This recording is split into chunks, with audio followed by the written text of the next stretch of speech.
इस वीडियो में हम लोग ट्रैक्शन मैकेनिक्स को देखेंगे। इसका बेनिफिट्स क्या होता है। ट्रैक्शन ऑफ मैकेनिक्स में हम लोग डिफरेंट पॉइंट्स को कवर करेंगे, like units used in traction mechanics. Traction mechanics से रिलेटेड प्रॉब्लम्स को सॉल्व करने के लिए कुछ यूनिट्स को कंसिडर करते हैं, लाइक डिस्टेंस इन किलोमीटर, जिसको डी से डिनोट करते हैं। v is the speed in kilometre per our. Alpha और बीटा इज़ द एक्सेलरेशन और रिटार्डेशन इन किलोमीटर पर second. W is the weight in tons, T is the time in second, F is the tractive effort or force in newtons, and T is the torque in newtons। तो इन units को हम लोग consider करते हैं to solve any problems. Next point है types of services. So there are 3 types of services in traction mechanics, like urban, suburban and main line services. तो अगर acceleration को देखें तो अर्बन के लिए जो इसका स्पीड होता है, ट्रैक्शन का जो स्पीड रहेगा वो 1.5 kilometre to 4 kilometre per hour होता है। एंड सब अर्बन के लिए 1.5 kilometre to 4 kilometre per hour होता है, just like urban. And main line services में इसका जो स्पीड होगा वो 6 टू 8 किलोमीटर पर आवर रहता है।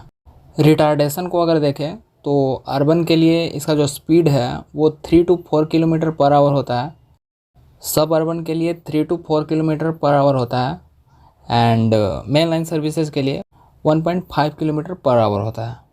मैक्सिमम स्पीड को अगर हम लोग देखें तो अर्बन में जो ट्रैक्शन का स्पीड रहेगा वो 120 किलोमीटर पर आवर होता है, एंड सब अर्बन में भी सेम 120 किलोमीटर पर आवर होगा, एंड मेन लाइन सर्विसेज में इसका जो स्पीड होगा वो 160 किलोमीटर पर आवर होता है। डिस्टेंस बिटवीन स्टेशन को अगर देखें तो वहाँ पे अर्बन के लिए 1 किलोमीटर का डिस्टेंस होता है, सब अर्बन में 2.5 टू 3.5 किलोमीटर का डिस्टेंस रहता है, and for main line services 2 station के बीच का जो डिस्टेंस है वो 10 किलोमीटर से कम रहता है। इसमें नेक्स्ट पॉइंट को हम लोग देखेंगे, speed time curve of electric traction. इस कर्व को हम लोग फॉलोइंग टर्म्स को कंसिडर करके समझेंगे, like acceleration, casting, retardation, constant speed etcetera. यहाँ पे स्पीड टाइम कर्व को दिखाया गया है जहाँ पर 0 से T तक रियोस्टैटिक एक्सेलरेशन को शो किया गया है। T1 से T2 के बीच का जो एरिया है वो स्पीड कर्व को शो कर रहा है। T2 से T3 के बीच का जो एरिया है वो फ्री रनिंग को शो कर रहा है, मतलब उस टाइम जो ट्रेन होगी वो फ्री रनिंग करेगी।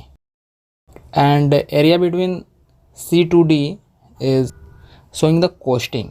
इस टाइम जो मोटर होगा उसमें सप्लाई ऑफ हो जाता है, एंड जो टाइम T4 टू T5 है वो ब्रेकिंग को शो कर रहा है जब मोटर पर ब्रेक अप्लाई होता है।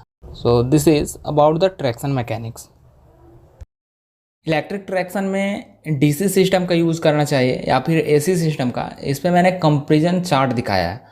अगर एफिशिएंसी को देखें तो अगर डीसी ट्रैक्शन का यूज़ करें तो वहाँ पे जो सिस्टम होगा वो मोर इफ़िशियंट होगा, एंड एसी ट्रैक्शन सिस्टम जो होगा वो लेस इफ़िशियंट होगा। Cost of motor, DC traction में हम लोग डीसी सीरीज़ मोटर का यूज़ करेंगे तो वहाँ पे डीसी सीरीज मोटर का जो प्राइस होगा वो चीपर होता है, एंड एसी ट्रैक्शन में हम लोग 3 फेज इंडक्शन मोटर का यूज़ करेंगे जिसका प्राइस जो है वो थोड़ा हायर होता है। डीसी ट्रैक्शन में लेस मेंटेनेंस का रिक्वायरमेंट होता है, जबकि एसी ट्रैक्शन सिस्टम में मोर मेंटेनेंस का रिक्वायरमेंट होगा।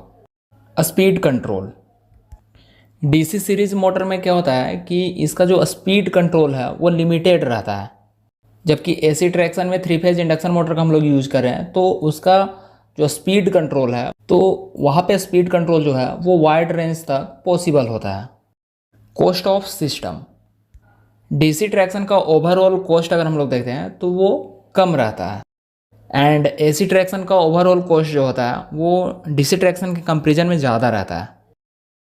अगर एक्सेलरेशन को देखें तो डीसी ट्रैक्शन जो होती है वो हाई एक्सेलरेशन देने के लिए कैपेबल होती है, जबकि एसी ट्रैक्शन जो है वो लेस एक्सेलरेशन प्रोवाइड करती है। इंटरफेरेंस विथ कम्युनिकेशन लाइन, जब डीसी सिस्टम का हम लोग यूज करते हैं तो वहाँ पे लेस इंटरफेरेंस क्रिएट होता है, एंड एसी ट्रैक्शन सिस्टम जो होती है वो मोर इंटरफेरेंस क्रिएट करती है विथ कम्युनिकेशन लाइन। अगर नंबर ऑफ सब स्टेशन को देखें तो डीसी ट्रैक्शन में मोर नंबर ऑफ सब स्टेशन का रिक्वायरमेंट होता है, एंड एसी ट्रैक्शन सिस्टम में लेस ट्रैक्शन सब स्टेशन का रिक्वायरमेंट होता है। एंड एनर्जी कंजप्शन को अगर हम लोग देखें तो डीसी ट्रैक्शन जो होती है वहाँ पर लेस एनर्जी कंजप्शन होता है, जबकि एसी ट्रैक्शन में एनर्जी कंजप्शन ज़्यादा होता है for same output. First one is cleanness. जब हम लोग इलेक्ट्रिक लोकोमोटिव का यूज़ करते हैं तो वहाँ पे किसी टाइप का स्मोक प्रोड्यूस नहीं होता है। इस टाइप के सिस्टम से किसी टाइप का पोल्यूशन ओकर नहीं होता है और any type of fluid gases produce नहीं होती है। नेक्स्ट है मेंटेनेंस कॉस्ट।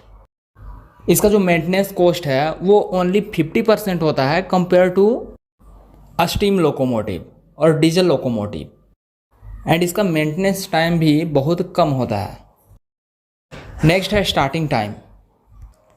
इलेक्ट्रिक लोकोमोटिव जो है वो एट अ मोमेंट स्टार्ट हो सकता है, जबकि स्टीम टाइप लोकोमोटिव को स्टार्ट करने में अबाउट 2 आवर का टाइम लग जाता है। सो इलेक्ट्रिक लोकोमोटिव का जो स्टार्टिंग टाइम है वो वेरी फास्ट होता है। इसका नेक्स्ट एडवांटेज है स्टार्टिंग टॉर्क। इलेक्ट्रिक लोकोमोटिव में जनरली डीसी सीरीज मोटर का यूज़ किया जाता है जिसका हाई स्टार्टिंग टॉर्क कैरेक्टरिस्टिक्स होता है। इसमें लो स्पीड पे हाई स्टार्टिंग टॉर्क मिलता है, hence it is possible to achieve higher acceleration. Also its additional advantage like high schedule speed, increased traffic handling capacity. इसका नेक्स्ट एडवांटेज है braking. हम लोग इलेक्ट्रिक लोकोमोटिव सिस्टम का use करते हैं तो वहाँ पे रीजेनरेटिव ब्रेकिंग का यूज़ कर सकते हैं, जिसका मेनी एडवांटेजेस होता है compare to other type of braking system. Absence of unbalanced forces. Electric traction has higher coefficient of adhesion since there are no unbalanced forces. जबकि स्टीम इंजन में reciprocating के कारण अनबैलेंस फोर्स प्रोड्यूस होता था। So these are very important advantages of electric traction. तो इस तरह से कोई भी टॉपिक को अगर आप इजी वे में समझना चाहते हैं तो चैनल को सब्सक्राइब कर लें और बेल आइकन को भी प्रेस कर लें ताकि वीडियोज आप तक पहुंच सके।